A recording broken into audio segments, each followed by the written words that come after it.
বৈদেশিক পৰিক্ৰমা তথা বস্ত্ৰশিল্পৰ সন্মানীয় ৰাজ্যিক মন্ত্ৰী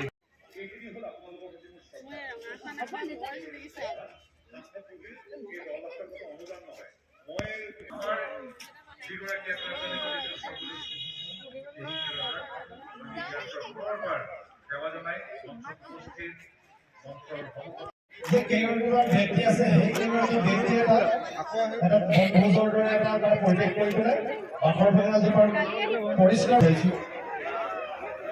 আমাৰ মাজত আছে নতুন দিনীয়া ডাঙৰীয়া তেখেত আমাৰ মঞ্চত আছে, হাত চাপৰি বিচাৰিছো। মই মঞ্চলৈ আপোনালোকক জনাইছো পূৰ্ণানন্দ বুঢ়াগোহাঁই ডাঙৰীয়া, পূৰ্ণানন্দ বুঢ়াগোহাঁই ডাঙৰীয়া কম এইসকল যদি মই নজনাকৈ ইয়াৰ পিছতে আমি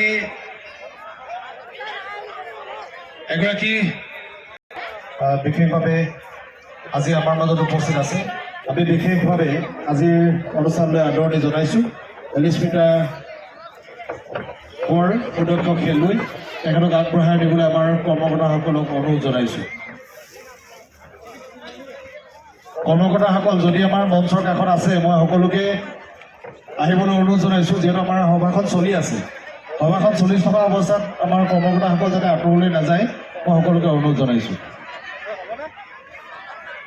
ইয়াৰ পিছতে মই মঞ্চলৈ আমন্ত্ৰণ জনাব বিচাৰিছোঁ এগৰাকী চিত্ৰশিল্পী আমাৰ লাভ কৰিছে, আমাৰ উদীয়মান চিত্ৰশিল্পী মোৰ ভাইটি হোমেন সন্দিকৈ।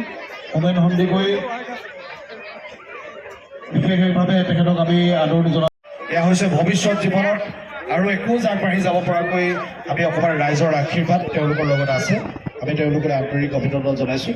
ইয়াৰ পিছতে মই আদৰণি জনাব বিচাৰিছোঁ মই পূৰ্বতে ঘোষণা কৰা সেই আমাৰ বাখৰ বেঙেনা বৃক্ষৰ লগত জড়িত সংৰক্ষণৰ লগত জড়িত যিকেইগৰাকী পুৰণা ব্যক্তি আমাৰ বাখৰ বেঙেনাৰ সমীপৰ আটাইলৈকে আমি শ্ৰদ্ধা জনাইছোঁ। প্ৰথমতে মই আদৰণি জনাব বিচাৰিছোঁ আমাৰ মাজত